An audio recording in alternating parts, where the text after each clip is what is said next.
Hello to everybody finding it hard to focus over the sounds of an adorable baby. It's Beautiful Anonymous. 1 hour, one phone call, no names, no holds barred. I'd rather go one-on-one.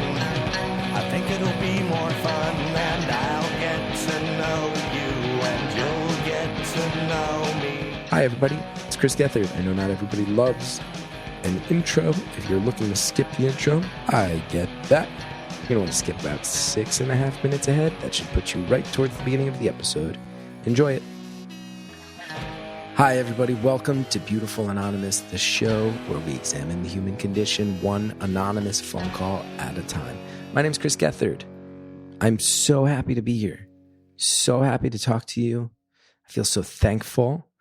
I feel eternally grateful. I say things like this a lot when I host the show, but it's very true.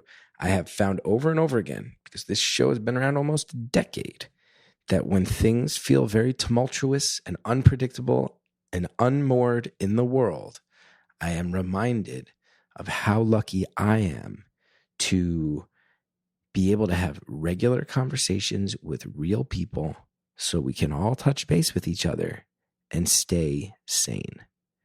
That's really what this show is for. And I'll tell you, there's a lot of other shows right now finding ways to have real people air out their stories. I think that's a good thing. I will say I greatly enjoy it.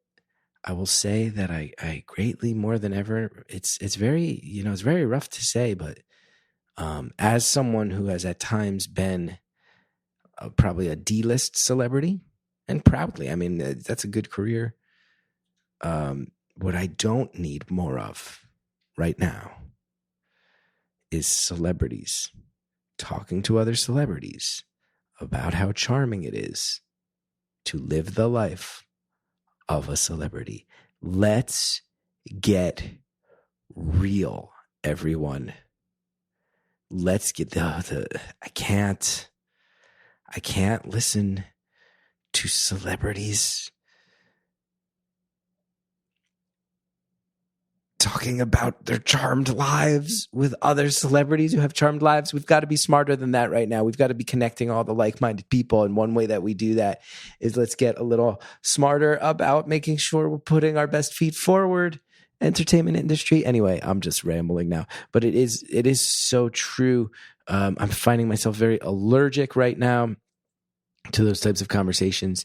And I'm feeling myself in a way that if I did not host this show, if I had not hosted this show for 9 years, I would tell you that right now is the exact type of phase in life where I, just as a guy who gets to listen to the half of the conversations I'm not in, I go, ooh, this is good. Because everybody out here is feeling the squeeze, feeling the strangeness of life. And that's what we try to do. Try to cut through that, dilute that feeling, remind everybody that the more we can connect with each other, the more that we are building a safety net for each other. And this week's episode, I think, reflects that in a number of ways, both via the life situation of where the caller/callers are at and the profession that the central caller is in.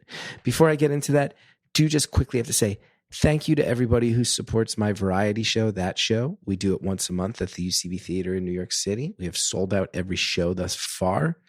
In our most recent show, two of the artists, Ethan and Gigi, ended the show by taking the entire studio audience out of the theater.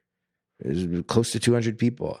And they marched them all to Union Square, where these kids, they had rented an LED truck and did a musical in front of it, but the musical was also radical class conflict focused street theater. It was really, really wild stuff. And I was very, very proud to be a person platforming it. And if you're not watching that show, that's the type of stuff that's going down on it, is people are taking the biggest, most massive swings, taking their theater to the streets while we try to live stream all of it. And what a joy it is. The next one will actually be in Jersey City, my beloved New Jersey. We'll be at White Eagle Hall on August 7th. It's a much larger venue than we're used to playing. I'm hoping the whole tri-state area comes through. I know my Jersey people always show up for me. Get your tickets right now. And my New Yorkers, you're going to jump on the PATH train. You can come on a vacation to New Jersey. It's the whole premise of the show is I'm inviting the whole area to take a vacation to New Jersey on August 7th. And the co-host of it will be Vacation Jason, my old nemesis from my old TV show. It's going to be a great time. I don't think I'm going to make $1 on it because I'm spending all of the money we're getting on ludicrous stuff to go into the show. It's going to be really, really fun. It's going to legit be so fun, everybody. That's August 7th. Oh, also, I'm not really going on the road right now, but in November, I'll be doing some stand-up shows in Vermont, in Burlington, Vermont, at the Vermont Comedy Club, which is one of the best comedy clubs there is, and it is run by some extraordinarily sweet people, and I can't wait to get back up there. punchup.live/Chris Gethard for tickets to all my shows. And of course, if you want the full Beautiful Anonymous experience, don't forget to sign up at beautifulanonymous.com. Ad-free episodes, longer episodes, secret phone numbers, follow-up episodes with past callers. We have a great time. It's always worth it. Thanks so much. Now, back to this week's caller. Some things you will hear about include what it's like to be a brand new parent. Like it's fresh. Also, you're going to hear about a brand new parent trying to navigate the world of being a brand new parent, from parental leave and how that works, to the unexpected costs of childcare, to having family that can or cannot help you out. The caller's partner shows up at some point. You will hear a baby. If you think you're not going to hear a cute baby, you're out of your mind. You think I'm going to do a birth-focused episode where you don't get to hear the adorable cooing of a brand new baby? Of course you will. You're going to hear all those things. And you're also going to hear a lot about the caller's job as a nurse, and specifically a nurse who's part of a union that is buckling up for a fight, as many unions have in recent years. And I'll tell you, it's entering one of those phases of the show where I'm starting to notice that in the course of regular conversations with regular people, which is what we do around here, you're also starting to hear a lot of political engagement. You're starting to hear a lot of ground level opinions from real people about, let's be honest, how politics is starting to affect their money. That's why I always say I never make an effort for this show to go political, but I would argue that over the past decade, Beautiful Anonymous is a little bit of a canary in the coal mine that starts to tell you when politics are getting tense enough. You start to hear people who call in and they start to talk specifically about how it affects their lives, not in a theoretical way, but in a I'm feeling a personal squeeze and here's how way. It bleeds into the show in a way that I think is very interesting. But we talk about being a nurse. We talk about being a mom. We talk about how those things cross over. We talk about a lot of stuff, and it is lovely. I hope you enjoy it. Thank you for calling Beautiful Anonymous. A beeping noise will indicate when you are on the show with the host. Oh, Hello. this is Chris? Yes. Hi. How are you? Hello. How are you doing? I'm okay. I'm always honest. I'll say I feel so bad. I kept you sitting on the line forever. I wound up having a very personal phone call that the best I can say is this. I kept you sitting and waiting forever. But if I had cut off that phone call, it would have been a disaster. So I needed to finish that sort of intense phone call I was on. And now you and I get to talk. So I'm in a weird headspace is the short answer. Yeah, I can understand that. That sounds not like a great way to start your day in some ways. It was actually okay. In the end, it wound up being all right. And one of those conversations we all have in our personal lives sometimes, where you sometimes have to kind of slog through some shit to get to a place that feels good again. But then you actually feel like you took a hot shower and got all the shit slog off you. So that's good, right? Yeah. absolutely. Always Anyway. good to have things resolved and Yeah. feel better about a relationship with somebody.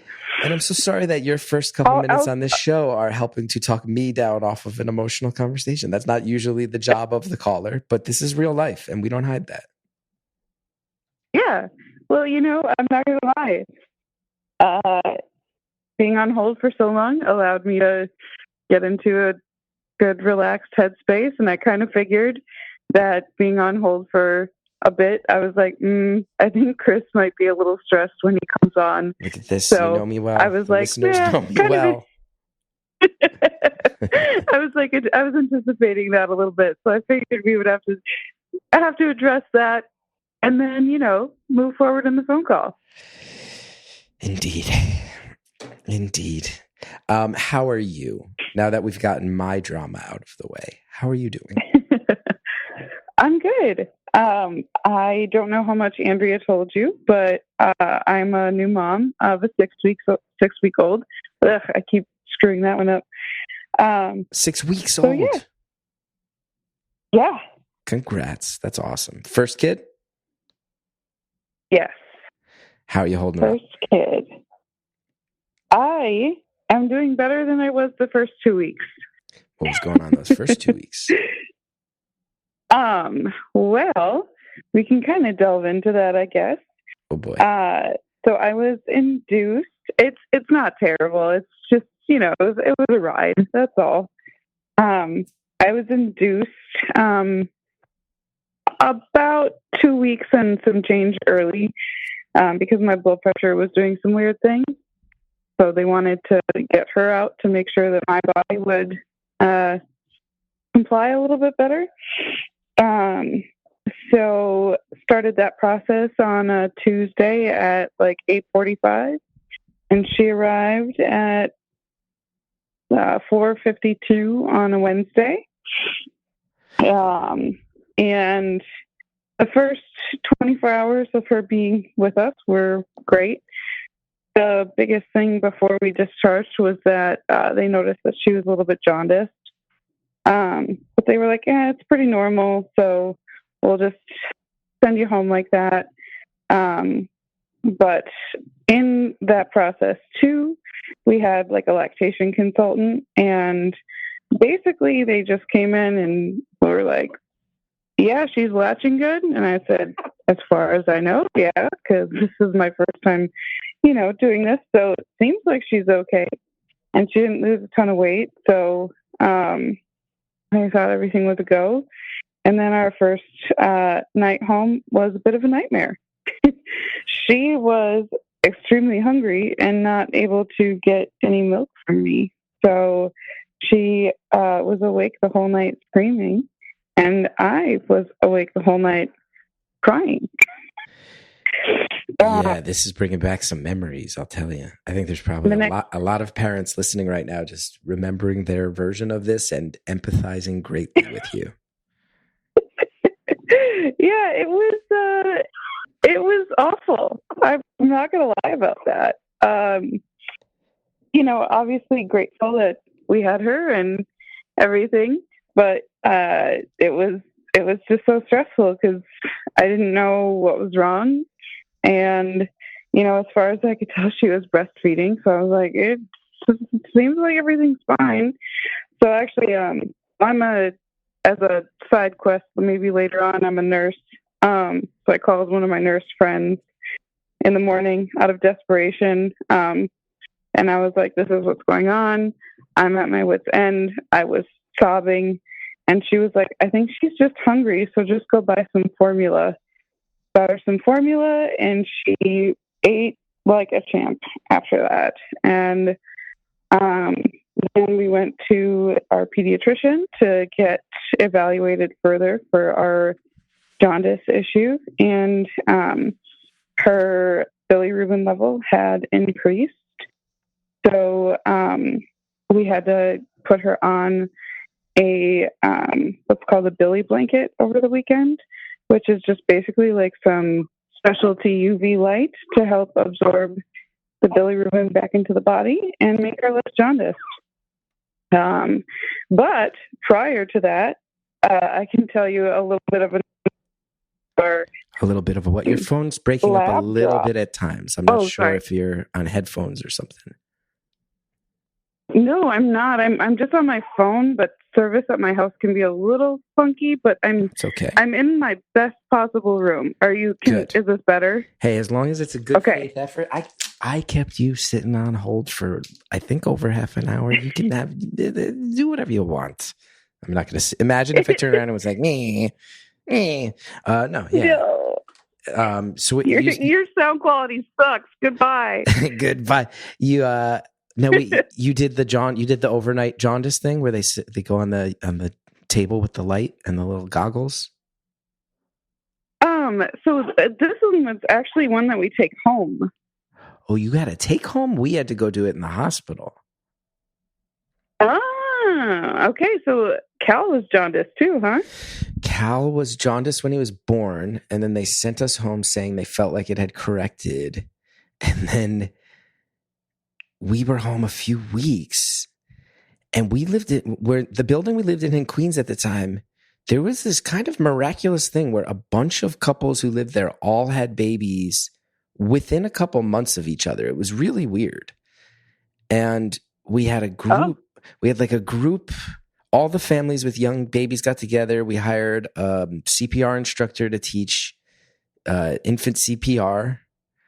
And at that meeting, I remember one of the other parents went, "Cal's so beautiful. He has this unusual golden hue about his skin." And like, you could tell they were like being kind about something they were definitely concerned about. And Hallie and I sort of looked at each other and we were like, oh, we're with him every minute of every day. And he's clearly turned bright yellow and we didn't notice. And yeah, we had to go in and put him on the, on that UV light table with the goggles on and stay overnight with him. And I'll never forget Hallie passed out on that little couch in the hospital room. Can you even call it a couch? Like the wooden thing with pads on it? They're awful. They're a joke. And I remember Cal was screaming. He was so little, but anytime I just gave him my finger to hold, he would calm down. And I remember standing next to that UV light table, and Hallie was actually managing to get some sleep, which is never, to this day, 6 years in, she still barely sleeps. And I remember him holding my finger and me just standing up. And then he would fall asleep if he was holding my finger. And I remember so distinctly thinking, like, oh, I think this is what being a dad is. I think this is just what being a dad is. I think the kid holds your finger and your wife gets some sleep and you stand up and you don't go to bed. And moms are way more heroic than dads. Just systemically, it is built that way. It is not fair. It is not right. So I'm not trying to say I was a hero, but I am saying that night I went, oh, this is how my life is about to change. Got it. It's funny that you mentioned the finger thing, because that's what my husband does with our little girl when she's upset, and she calms pretty quickly. It's pretty surreal to watch. It's kind of the coolest feeling. There's so many things you're experiencing right now that are terrifying and life upheaval, but also so many things where you're like, oh, that's so cool. Yeah. It's utterly terrifying and beautiful and exhausting, and she's amazing. That's awesome. I have to ask, to people who aren't nurses, our view of those of you in your profession is often that you're the ones who have all the answers, that nurses just through experience glean all of the answers to all these things. Is that a blessing and a curse when you're a new mom? Yes. Yeah. 1000%. That whole first week of dealing with her jaundice, it's one thing to I've kind of talked about this with my other nurse mom friends and new mom nurses and things. It's one thing to know that knowledge in your head, and then a totally other beast to experience it. And then to have that level of like mom paranoia on top of everything. It just, but yeah, both a blessing and a curse, because that first week it was like I was 5 seconds away from bringing her to where I work, because I actually work at a children's hospital. Oh, you do? Yeah. Wow. Yeah, I work on a pediatric ICU.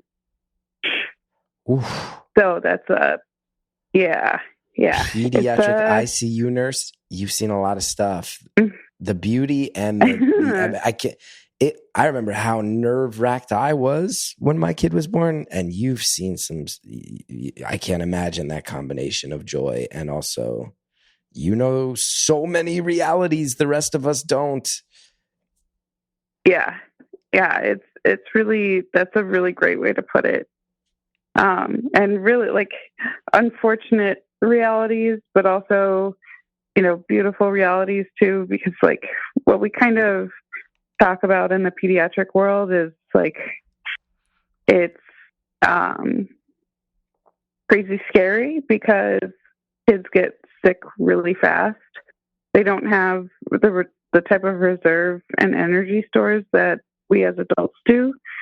But then on the flip side, they also recover a lot faster than adults do. Mm-hmm. So things just spiral really, really quickly, and then can also tend to recover a bit faster than one might expect. So again, a blessing and a curse. I bet you're going to have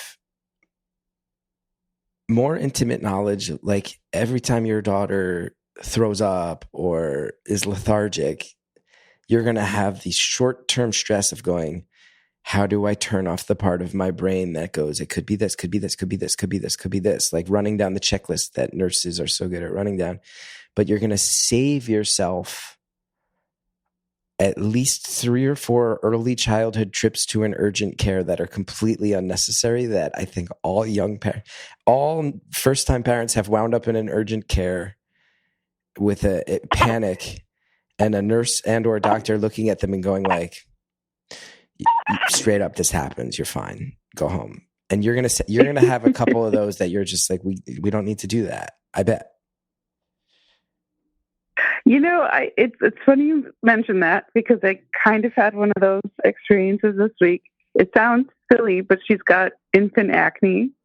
Oh no, little one. But yeah, she's it started to look pretty nasty early in the week, so I reached out to our pediatrician and sent some pictures. She's out for the week, so we had a response from a different doctor, and that was totally fine. But then even from the time that I sent the first pictures, I was just kind of looking at her face, and I was like, gosh, I mean, you've kind of got some yellow crusties on here. Are you getting like a skin infection, like cellulitis looking thing? And I was thinking about taking her to urgent care, and I was like, well, I've got these messages out, and the first message didn't seem super concerned. And then the second message, I had sent more pictures, and they were like, yep, that just looks like infant acne that's angry and a little bit dry. So just they put in a prescription for some antifungal stuff for her face, and then they just said, just put some lotion on and make sure to keep it clean and dry. So I would say the knowledge definitely kept us out of urgent care, but I was like, I was on the fence just because I was looking at it and I was like, that's pretty red, inflamed, and looking yucky. But then I had the other half of me that was like, well, she doesn't have a fever. She's eating and she's drinking normally, and she's peeing and pooping. So everything else seems to be a go. So I'll probably wait for the response. And I'm glad I did. It makes me feel better to hear that even nurses have some similar slight freakouts. It's just we're all humans. Oh, right? yeah. Oh yeah. It like I said, it's weird to have the nurse knowledge, but then the underlying first mom panic. Yeah. I have to imagine that nurse knowledge and primal mom instincts don't always agree or don't always play nice. They really don't. They really don't. In fact, like that first week when she was super jaundiced and we were having to get like heel pokes really often to check her bilirubin level. It was like a week after she was born, and when we brought her in to get another heel poke and to get evaluated by the pediatrician, she didn't really wake up with the heel poke like she had in the past. Like, she just kind of laid there and did not care that they just drove a big needle into her foot. And I was very concerned at that point because I was like, you know, with the nurse knowledge, when our kids that come in don't respond to certain things that are painful, we get a little worried about that. We like to have a little bit of spice. And since she was not spicy, I was like, this, I don't like this. So actually I had reached out to a coworker that I knew was at work, and I was like, hey, who's the doctor on this week? And they told me who it was. And I ended up texting that doctor, and I was like, I know I'm a first-time mom, but I have to ask you this anyway. Like, would you be concerned enough for me to warrant bringing her in, that kind of thing? And they had responded like, no, kids with this level of jaundice just end up kind of super sleepy like that, and basically just keep feeding her and monitor her. And that's what we did, and she ended up just fine. I'm going to ask a very 2025 real, why even ask it level of basic, but I bet everybody's asking you lately, have you watched The Pit? Let's pause right there, because listen, sometimes my job is to cut a little deep and ask questions you don't see coming. Other times my job is to ask the question that everyone knows is coming, so let's just get it out of the way. You seen The Pit? You ever watched The Pit? We'll be right back. Right now, the headlines are chock full of data breaches and regulatory rollbacks. Everyone is vulnerable right now, but you can do something about it. Delete Me is here to make it easy, quick, and safe to remove your personal data online. Delete Me does all of the hard work. They wipe you and your family's personal info from data broker websites. You get personalized privacy reports. Delete Me is not just a one-time service. Delete Me is out there working for you, constantly monitoring and removing the personal info you don't want on the internet. I have indicated on the show a number of times, this is a need in my life. Sadly, in the past couple of years, I've had a few situations where I have personally felt a great need to try to fight hard to make sure my privacy stays private. It's been, I will not lie, nerve-wracking and scary at times, but Delete Me makes it so much easier. I just got my most recent privacy report, and they had scrubbed it from everywhere. And to get a list of dozens, if not hundreds of places that Delete Me has checked and made sure that your data has not been added back in and they are on top of it, I sit there, and every time I get one of those reports, I let out a huge sigh of relief. And I personally can't thank Delete Me enough for helping me keep my privacy private.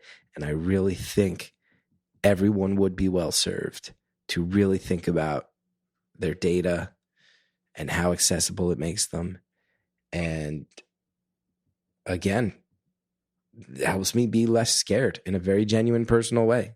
Thank you, Delete Me. Take control of your data. Keep your private life private by signing up for Delete Me. Now at a special discount for our listeners. Get 20% off your Delete Me plan when you go to joindeleteme.com/beautiful and use the promo code beautiful at checkout. The only way to get 20% off, go to joindeleteme.com/beautiful. Enter code beautiful at checkout. That's joindeleteme.com/beautiful. Code beautiful. I am a hot sleeper. I can admit this to you. I'm a sweaty little hot sleeper. It wakes me up sometimes. Sometimes I sweat at night and the sweat trickles down and tickles me and it wakes me up. Sometimes it bothers Hallie. She needs to put some distance in between us because I'm over here generating heat in the middle of the night, especially in the summer. You got the balance of me being a hot sleeper versus the air conditioner, but you don't want to leave the air conditioner on all night. We all know these problems. Sometimes you want that comfort. You need someone to come to your aid. You need something that you know is going to help mitigate these issues. Bowl and Branches Percale sheets. That's the answer, everybody. Bowl and Branches Percale sheets are cool, crisp, and comfortable. They're very breathable. You will never sleep hot again. I sleep under them, and they are awesome. Bowl and Branches Percale sheets are made free from toxins with the finest 100% organic cotton. They're made ultra crisp with a special cooling weave so you never sleep hot again. Come with a 30-night worry-free guarantee. They're ethically crafted by expert artisans that earn fair wages. And like I said, I sleep with these sheets. They are great. I also sleep with the Bowl and Branch waffle blanket, which is a lifesaver. I've never felt a blanket so light and soft that provides so much warmth in the winter and somehow breathes in the summer. I actually don't totally even understand the physics of how I am a totally content person with the same blanket in February in the Northeast or July in the Northeast. It does not make sense. This blanket doesn't make sense. Something about it is defying the laws of physics, but I'm happy it does because it helps me sleep better. Love that waffle blanket. And I love my Percale sheets. Get the best savings of the season during Bowl and Branch's annual summer event.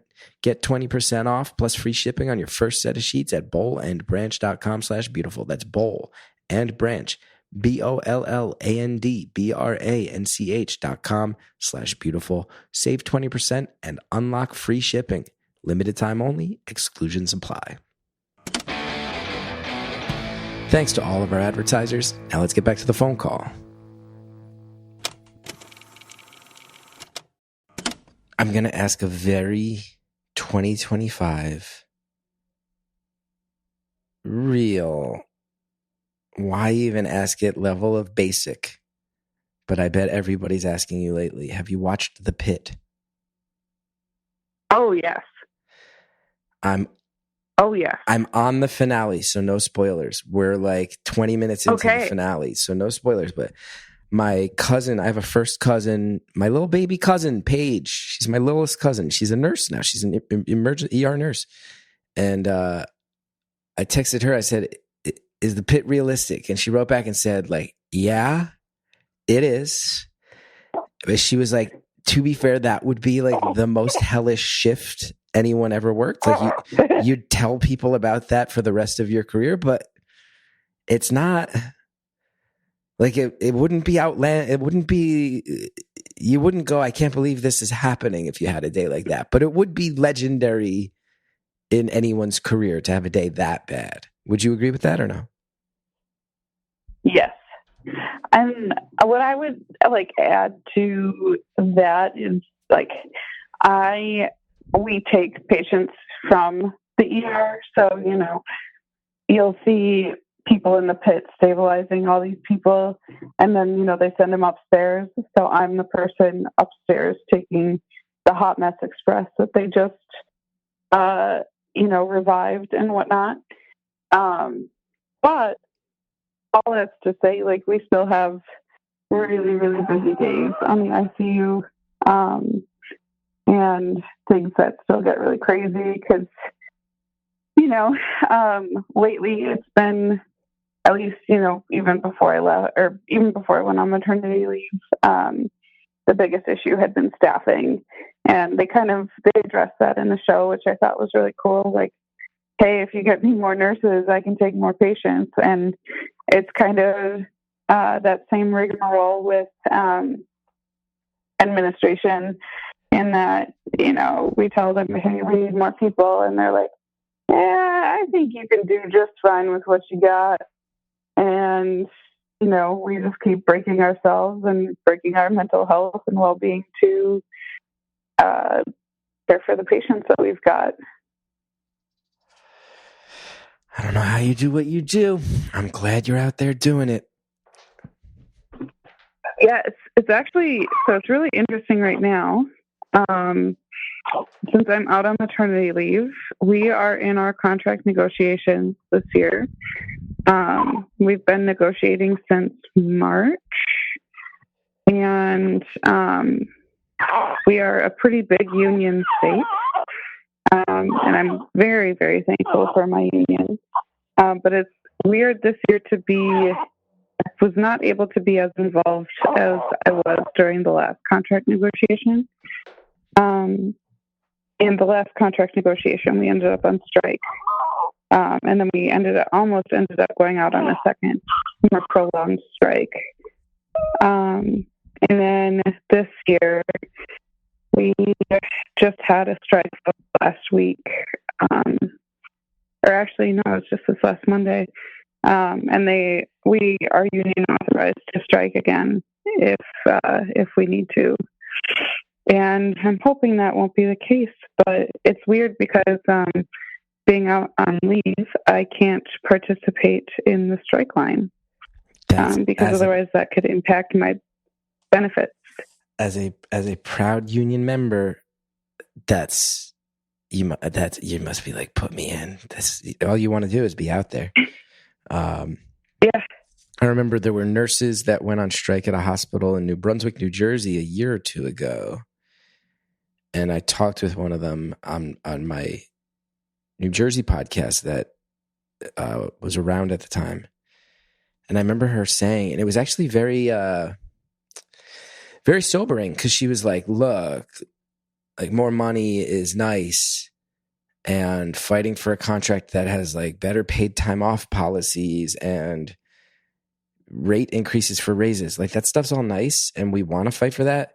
But she was like, just to be clear to anybody listening, the number one thing our union is fighting for is we need more people on shifts. Like, you're not getting good care from an overworked, exhausted nurse, and we're trying to ring every alarm bell to let you know our patient caseloads are too high, and physically and emotionally no one can handle it. Like, it's not really about give us more money, it's give us more people, and by doing so give us more bandwidth. And I found that to be very sobering, because there's some people that are pro-union. Me, I couldn't be more pro-union. There's some people who are anti-union, and I get it. But when you really take the time to listen to what people say, especially in unions like yours, you go, nurses are part of the infrastructure that allows society to function in a civilized way. And if the nurses are saying like, hey, we don't even want to shout about our benefits, we just need more help, like, we want a contract that says you can't overwork us to the degree you're working us, you sit there, you go, that's a societal infrastructure issue that everyone should be more aware of. That's scary.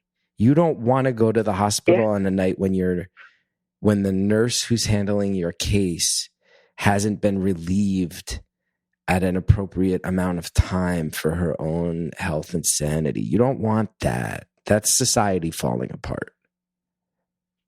Yep.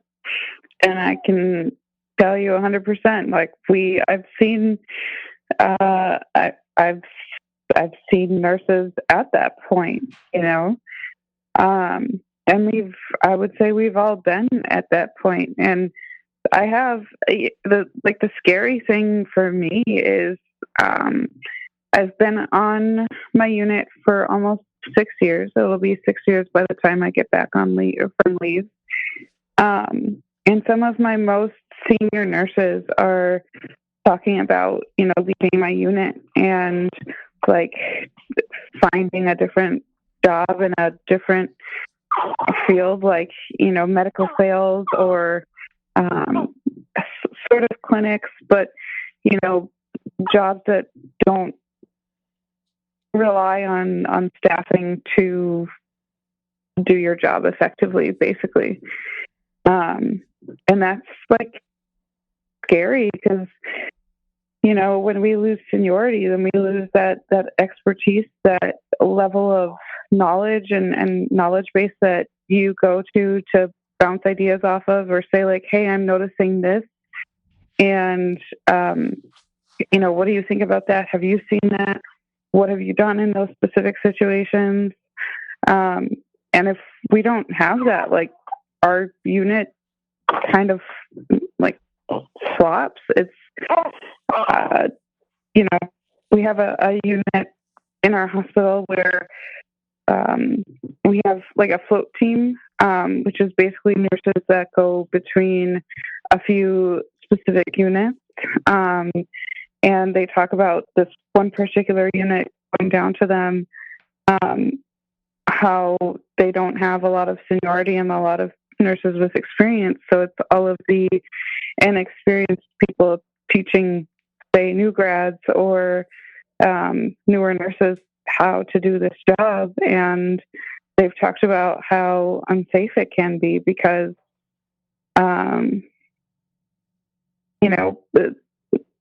what that nurse doesn't know, they aren't teaching that next nurse, and that creates holes in knowledge gaps, and that creates a space for mistakes to happen. And unfortunately, mistakes in our fields can be quite costly. It's real and it's sobering, but and again, listen, because since you mentioned you're another union person, I'll say, I don't want to be histrionic, but I go, there's been a bunch of big flashes of labor activism in the past few years. And I think a lot of us in the labor movement are starting to realize that we might be a few years away from needing to have like a effort at a general strike. Like hey, every worker in America pencils down. We do not go back to work at all until infrastructurally they peel back some money from corporations and billionaires. And because nurses are not the only unions flagging this exact thing, that it's not, we're not begging for, we just want cost of life increases. Like, give us the basics on the economic stuff, but what we need is staffing. That's also true with air traffic controllers. If you look at why Newark Airport has had a few situations recently where the air traffic controllers had equipment failures and lost, for 90 seconds at a time, lost all track of all planes in the sky that they were trying to land and take off. That's terrifying. And then every public quote was, there aren't enough air traffic controllers. We need more people. Those big giant freight trains you see out in the middle of the country in America, when you see them, you go, oh my goodness, like the American industry, look how long that freight train is.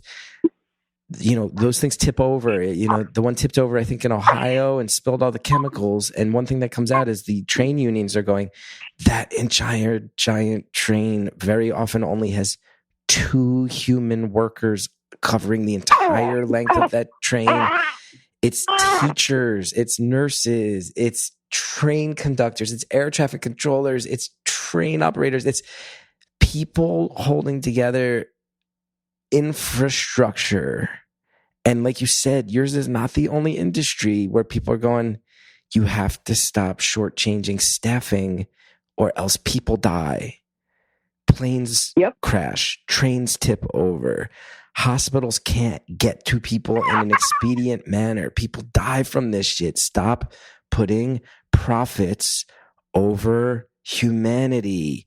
It can't be about the bottom line in certain industries. And if we got to go on a general strike in a couple of years to get the nonsense to stop, I know that a lot of unions are quietly chomping at the bit for that to happen. So, hey, corporations, consider yourselves officially warned by a comedian you don't care about and a new mom. Exactly. Exactly. Well, that's the interesting thing about my state and our union. What we have been doing the last couple of contract negotiations is trying to go all together to make a bigger impact. I think I want to say our union is like 40,000 nurses strong across the state. And so when we went out on strike 3 years ago, we all went together. And that's the goal again this time around if they have to go out on strike again. Yeah, you need to make a big show of force with this stuff. Because the more often that happens too, then the more often that they don't let those negotiations hit the strike point, right? If they realize we're serious, they'll go, all right, we'll walk it up to midnight on the deadline day. Oh, it's hard to talk about labor politics when I hear a cute baby. It's very hard to talk about the labor movement when I hear a cute little baby being cute. Ooh, what's that cute little baby think about our historical connection back to coal miners? What's the little baby think? She's very mad about it, you know. She thinks that we should go out on strike for sure. Ooh, if you got, we're gonna raise her to be a hellion. And you can't go out on the strike because of the benefits issues, but man, how bad do you want to strap that little baby to your chest and go on a picket line? Oh, Chris, so badly. So badly. And as I joke about that, also, hey, of course, nobody ever wants to go on strike, but if you're going to go on strike, you might as well do it with a cute baby. Yeah, exactly. Although if it's anything like our last negotiations, the last time we threatened to strike, the second time around was in December. We were negotiating for like 9 months. So by the time I get back on leave, we might still be negotiating. That even right there, just for everybody listening, before you get caught up into the political side, the way that the anti-union forces paint it, you know, before you fall for the propaganda, just hear that nurses who want more nurses hired to help carry the load on the physical toll of working a shift as a nurse. It takes 9 months of negotiations to figure that out. There's just no world in which it needs to take that. Like, I don't care you could be the most conservative person on earth, but I guarantee you that it's not the workers don't want to stay home for 9 months. They don't want to be stressed out for 9 months. They just want to do their jobs right. Stop playing games. It can't take 9 months to tell nurses, yeah, we can hire an extra nurse or two every shift so that people don't burn out and break and quit. Like, these people. You doing disposable diapers or the cloth? Disposable diapers or the cloth? I gotta know. I'm sorry, Chris. We're doing disposable. Oh, you don't have to say sorry to me. I prayed for disposables. Now, my wife, Hallie, is a good person and an environmentalist who really swore by the fact that cloth diapers could help the world in a way. But me, I'm a selfish person. All I wanted was more disposable diapers in my life. Yeah, it was. I definitely considered the cloth diaper thing, but I've also heard from other people that have used them that like their kids don't sleep as long because like they feel the wetness or like, you know, the stool and everything else. And so like they just get angrier. So I was like, oh. I'm going to tell a story. The environmentalist in me wanted that so badly. But then the other part of me that values my sanity and even the little bit of sleep that I get. Yeah, I get it. I was like, I think I need to value that. Yeah. I mean, obviously in a perfect world, there'd be more childcare. There'd be more more ways to subsidize young parents having that help. Paid time off, parental leave certainly helps. But in a perfect world, and we also, I remember when we took our birthing classes, we are a human animal species where there's supposed to be a whole village coming together to help raise every baby. That's not how we do it anymore in modern society. We're all in our apartments, our homes. So if you need a disposable diaper, nobody's going to get mad at you. I will tell you that when Cal, he potty trained on peeing, I do think the cloth diaper thing was real. They, like you said, there's all these rumors that the wetness, they feel the wetness more, so they're more compelled to want to potty train.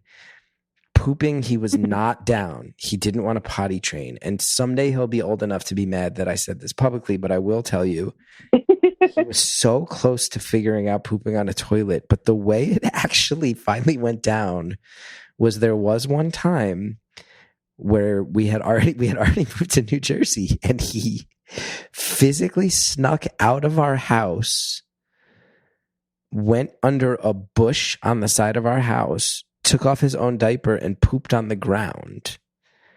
And when he came back into the house, I was like, did you just poop? I forget if he took off the diaper or he might have just not been wearing a diaper and having, like, we were trying to really get it going. So we might have just been saying, like, no, you're wearing underwear and you have to figure this out. And if you have accidents, that's okay. But now it's time to figure it out. I think it was there. I think he ran down outside, pulled down his pants, and pooped on the ground. And I said to him, I was like, did you just go poop on the ground? And he was like, yeah. And I was like, here's the thing. If you can realize you have to poop and make it all the way outside to crawl under a bush and poop under a bush, just run to the toilet instead. And that actually was, it was a moment where he was like, oh, I got to let some of, like, the panicky aspects of this go. I just do this there. It really was. It was when I caught him pooping on the ground outside, running past the bathroom to get outside. That really did help. God. Kids are weirdos, man.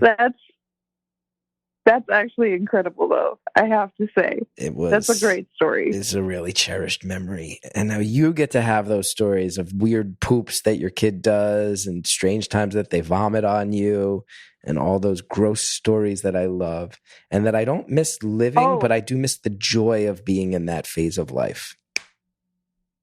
Sure, yeah, I can understand that. It's very, like, bittersweet because, like, you have on the one hand, like, oh my God, I am more tired than I have ever been in my entire life. And you're a nurse. But yeah, exactly. And on the other hand, oh my God, this goes by so fast. And I'm trying to cherish every single moment. But the other night when she's cluster feeding until 3 a.m. and you just want a wink of sleep, and you can't even get it. You're just like, oh my God, when does this end? I have not thought about the phrase cluster feeding in a few years. It, like, sends a shiver up my spine. I don't even totally remember what it was, but I remember that it was really unpleasant. Yeah, so it's where, you feed them and they seem content. And then, like, you put them down, and then 5-10 minutes later, they're screaming their heads off for more food. Yeah. And that happens, like, 6 times over, like, a 3-hour period. I used to do the late night. It's like they can't get enough food. I used to do the late night feedings, like the 2, 3, 4 in the morning feedings. And I'll never forget when he started rejecting the bottle. And I'd have to go wake Hallie up. And she would just, like, look at me and be like, really? And I'd be like, he won't do it. And then the doctors verified, like, yeah, after a certain point, they have to choose the bottle. Like, when they're really tiny, they'll just take the bottle and they'll start going because instinct kicks in. But then at a certain point, they just sometimes want mom.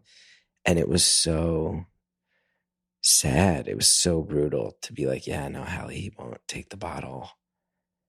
you got to get up at 3 a.m. and Thankfully, realizing, like, oh shit, this is going to suck. This is going to be so bad for her most of all, but all of us. Yeah. Because you want to help and you can't. And then, he doesn't want to take the bottle. And then she just laid down 5 minutes ago. And you're like, I got this. And then baby's like, no, thanks. Yeah. I miss it and I don't miss it. How much longer are you on parental leave? I have until September 16th. So I get 4 months. Oh, nice. But it's using a majority of my own PTO. What's the plan I get when 2 you go weeks back to work? paid. What's the plan? So my mom is retired, and Nice. she's going to be our childcare. Nice. Oh, you're so lucky. Yeah. Oh, and I here's a little funny tidbit for you. So we were at a couple of grad parties a few weeks ago with my parents, and somebody had asked us the same question, like, oh, what's your plan for childcare? And my mom raised her hand and was like, oh, it's going to be me. And I was like, yep, it's going to be her, and we're very grateful. And she's like, well, I mean, I don't want you spending like $1,000 a month on childcare. And I looked her dead in the face, and I was like, try $1,000 a week. And she was like, you're joking. And I said, I'm absolutely not joking, and I really wish I was. And she's like, oh, there is absolutely no question now. There wasn't before, but I am even more motivated now to be your childcare. Yeah. When she said it, you're like, where is this place where a child will be safe and it's all certified and above board that costs $1,000 a month? Can you give me their info right fucking now before you make your little jokes? Yeah, exactly. I was like, oh, that sounds that's super reasonable. But like, are they licensed? Yeah. This is some underground Fight Club style childcare circumventing government regulations. So that's what you're going to get at that price point these days. Let's pause right there. Because anybody who is child free, God bless you, but you must be sitting here going, they're exaggerating. No, I invite you to look into the cost of childcare in 2025. If you're not already familiar with this, I invite you to do a quick Google search and ask yourself how any middle-class family is supposed to afford a mortgage, childcare, and health insurance at any given time. This is why the class war is coming. Anyway, we've got ads. Capitalism. Thanks to all of our advertisers. Now let's finish off the phone call.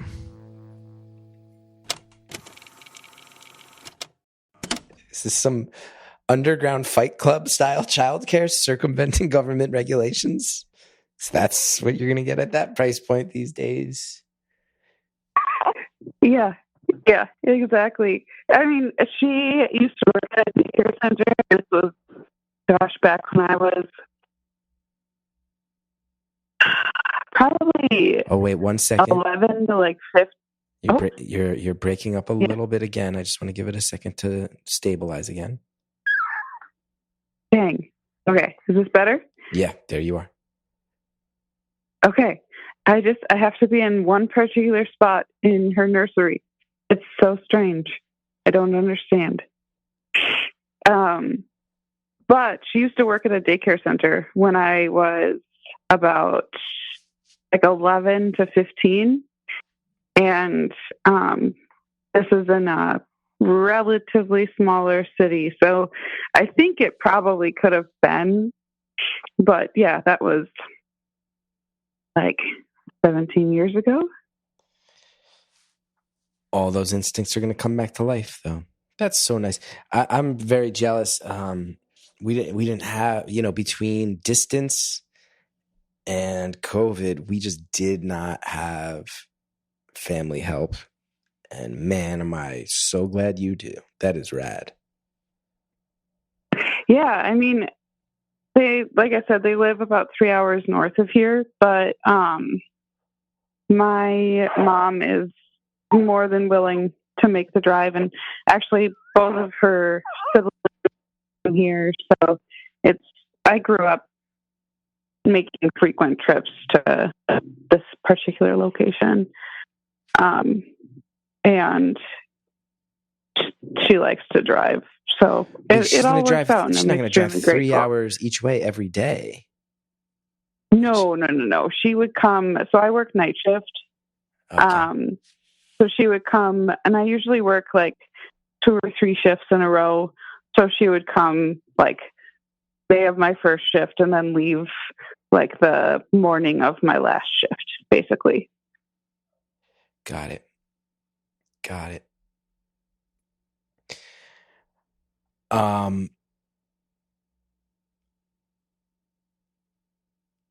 really just psyched. I haven't even asked about your partner, about yeah, who you're raising this baby with. Yeah, he's fantastic. Let's see what you're saying. It's the reason why 6 months from now. Let's see if you're still saying he's fantastic. We have our moments at times, but generally, yeah, he's my. Wait, hello? Oh no, we were just gonna hear loving words about this partnership, and now things cut off. Caller, you may have hit mute with your face. Is this an infamous accidentally hit mute with your face, which used to happen all the time early in the show, but something about iPhones, I think, changed. But caller, if you can hear me, check if you accidentally muted the phone. Because I think what you could be happening is you might be having to hold. Oh my gosh, cute the call baby. dropped. The call dropped, but you got back? Oh my God. Okay, there you are. I thought you just hit mute by accident. No, my call failed randomly. It just went beep, beep, beep, and I was like, shit. Well, no. Well, I'm glad. Speaking of my partner, though. Yeah, you were just saying loving words about your partner, and then fate was like, screw that, hang up. Are you done with your meeting? Yeah, I got pushed to Monday. Oh, it got pushed to Monday. He's here. That's awesome. Chris. Hey, just so you know, I just asked our caller, what's the situation with the partner who you're raising this baby with? And then I could hear her voice lit up, and she went, he's fantastic. He's great. Oh, that's so sweet. How are you holding up in the new baby era of life? Pretty good. Sorry, she was talking to me. Yeah, pretty good. It was definitely a shock at the beginning, just adjusting to the new way of life. But now that things have kind of settled down and a routine is established, it's a lot better. Are you emotionally ready to handle the fact that there will be times where you, as the dad, drop the ball so hard that you let down your wife, child, and yourself with your failings as a father? Because it will happen. It's happened to me. Man, so I feel like times. it's already happened. 6 weeks in. 6 weeks in, you've already felt the lonely depths of that particular despair. Yep. Yeah. Yeah, I love that we're laughing about it, but buckle up, my friend. Yeah. Yeah, it won't be the last time, but you kind of roll with it and make up where you need to. I'll never forget when we were about, I think, right about where you guys are at now. And I've never drank coffee in my life. And Hallie was like, if you just can learn how to operate the coffee maker and just make me a cup of coffee once in a while, it would just be huge. And the first time I tried to do it, the coffee all spilled over and dripped all over the counters, down the cabinets, and onto the kitchen floor. And I just remember the look on her face where it was like, you don't even need to say a syllable. And I could tell that you were just thinking that I am perhaps the most useless piece of shit you've ever been around. Yeah, I've been there. Yeah, but congratulations. It's really awesome. Although it sounds like there were some stresses in the early days, and sorry you guys had to go through that. Yeah, I mean, that's kind of part of it, and kind of the silver lining of it all is we got some of the hardships out of the way, so the next hardships hopefully aren't as bad. That's Or we're better equipped to deal with them. Yeah, that too. okay. I'm just going to say this. All of our listeners currently falling in love with you as a couple.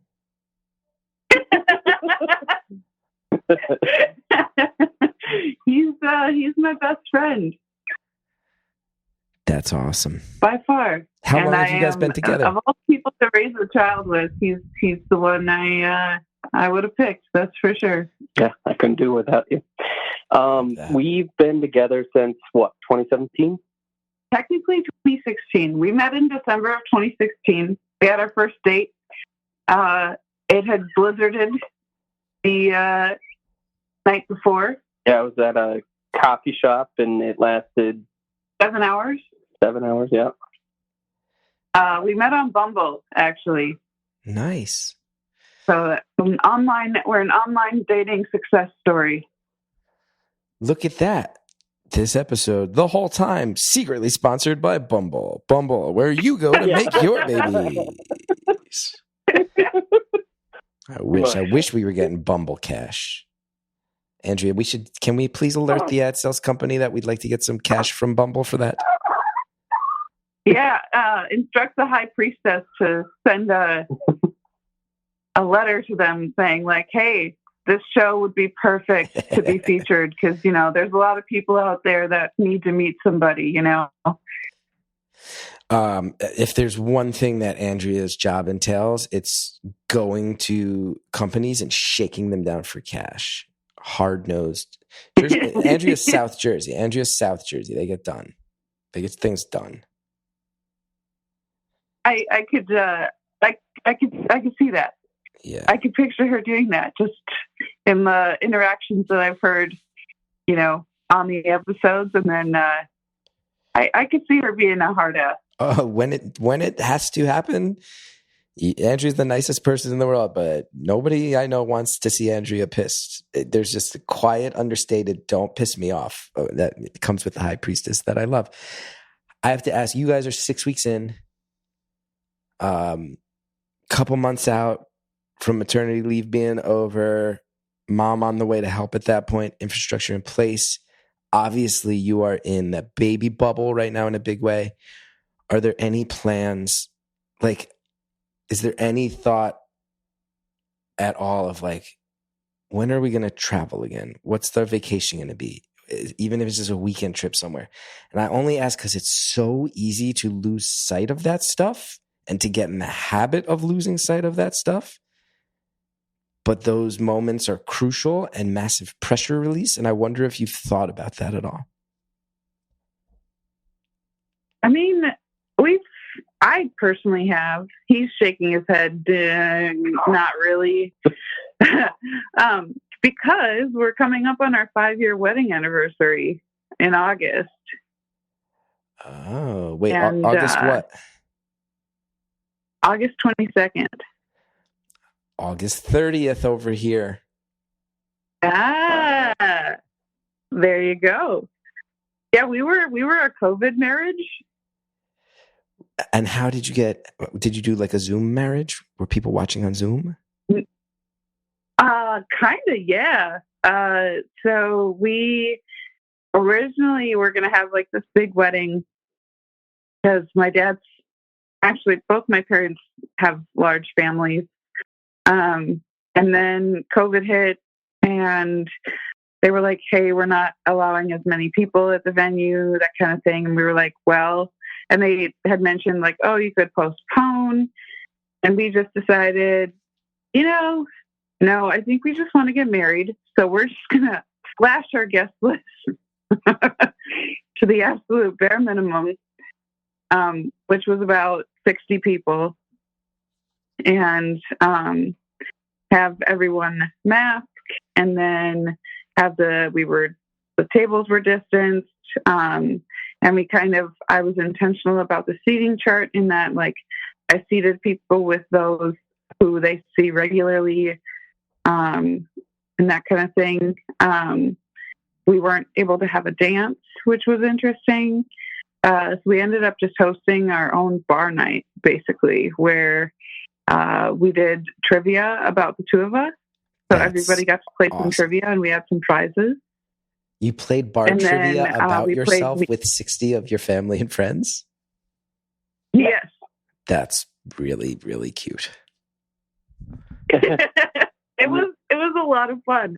We also played music bingo too. So it's just like all of our favorite songs, and people would play bingo to that as well. I love it. We had a lot of DIY stuff. I love that. Yeah, it ended up being, we were really stressed about it and really sad. But it ended up being kind of like the best possible scenario. For sure. And on top of that, I had been streaming on Twitch at that time for a while. So we were able to set up a Twitch account and live stream it so people could watch remotely as well. Except my groomsman kind of dropped the ball and didn't have the camera charging. And so it was just streaming essentially a black screen. You could hear about halfway through the actual ceremony. You could hear everything, but it was just a black screen. So audio only for the Twitch viewers. Yep. That is a pretty funny fuck up by those guys. I like it a lot. Oh, Chris. Yeah. Wait, here's another little funny tidbit for you. Sure. Yes. And then I want to follow up on one other thing, but I love this. Okay. Sorry. When we were about to say our vows, I was running through, we had the order of events, and I knew what the order of events was in my head. And the whole weekend, like prior to us getting married, I had intended to write our vows down on a piece of paper because I had written them on my phone when I was at work. And all of a sudden I was sitting up there and I was like, fuck, I don't have my vows or my phone on me. So I whispered to my maid of honor and I was like, SOS, I need my phone. And so my mom quickly ran out to the bridal suite, grabbed my phone, and I was that stupid millennial reading their vows off of their phone because I never got a chance to print them off or write them down. That sounds stressful. There was a brief stretch of my wedding where I thought I had left my tuxedo pants in New York City before I drove 2.5 hours north to the set of my wedding. On the day of the wedding, put on the tuxedo shirt and jacket, and then went, the goddamn pants are gone. And there was I would say probably 6 or 7 minutes where I didn't think I had pants for my wedding. But then I found the pants. I did. One of my wife's friends saw me running around in a panic and came up to me outside of this cabin with her whole family, her husband and 4 kids, and my wife's friend Michelle. She's like, "You look really stressed. What can I do to help?" And I looked at her and I went, "You can find my fucking pants." And all of her children looked up, and I was like, "I'm so sorry. I'm so sorry." It wasn't great. Now wait, are you a Twitch streamer professionally? Is that, or is it just a hobby? No, it's just a hobby. I would speed run a Super Nintendo game, Toy Story, and so my Twitch channel was just streaming speed running. Wait, did you say you speed run the game Toy Story? Professionally, I'm an electrical engineer. What was that? Did you say the game is Toy Story that you speed run? Yeah, Toy Story on the Super Nintendo. Yep. I can see why she fell for you so hard. He's the biggest green flag. That's a hell of a pickup line. I bet you've never seen someone beat the Super Nintendo game Toy Story in 3 minutes flat. You want to come back to my place and check it out? That kind of. I can't remember when that really came up. I didn't start doing it until 2018, so we had been together for a little bit. Oh, okay. Yeah, that's right. That's right. I love it. I didn't start speed running it until 2018. I had been playing it off and on since I was a child. I don't think there's too many people picking up Super Nintendo speed runs later in life. I think you probably a lineage of that. Our time on the free feed is up, but will you guys stick around for the 5 questions? Yeah, absolutely. That's awesome.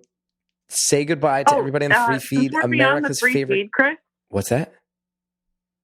Since we're beyond the free feed, we can talk about dogs a little bit. Say dogs? Oh yeah, dogs. I have a dog. I do have a dog. Yes. Yes. So there will be dog discussion back there, but we don't discuss the dog on the free feed. But let's say goodbye to everybody who's been listening for free, and then we'll head behind the paywall. All right. Bye, everybody. Thanks for chatting with us.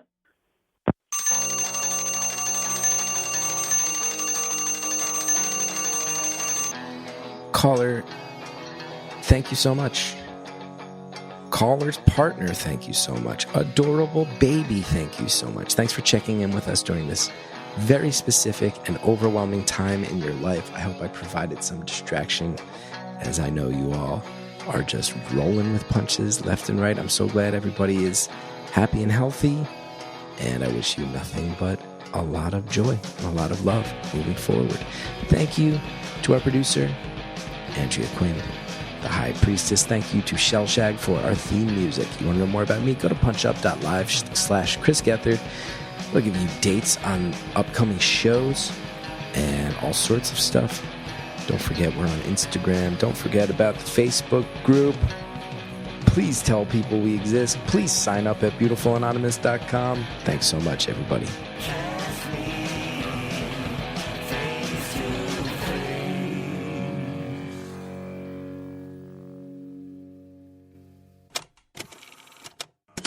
This week on Beautiful Anonymous Plus, here's some of what you'll get from the 5 questions. Oh, if you could open a food truck, what kind of food would you serve and why? I love this question. So in college, I, made mistakes and everything like that.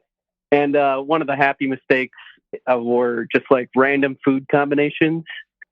So I would either do frosting pizza, where it's literally just frosting on pizza, or Power cereal, which was Frosted Flakes and Powerade, specifically blue Powerade. I married this man, Chris. Oh, wait. Cereal with Powerade? Yep. You sound proud of yourself to this day for that disgusting life choice. Chris, this is one of his proudest moments. I really wish it wasn't. I mean, we are on the phone and I can sense your shit-eating grin. And I just want you to know it's not earned and you have to grow up from this one. Don't forget to sign up for Beautiful Anonymous Plus at beautifulanonymous.com.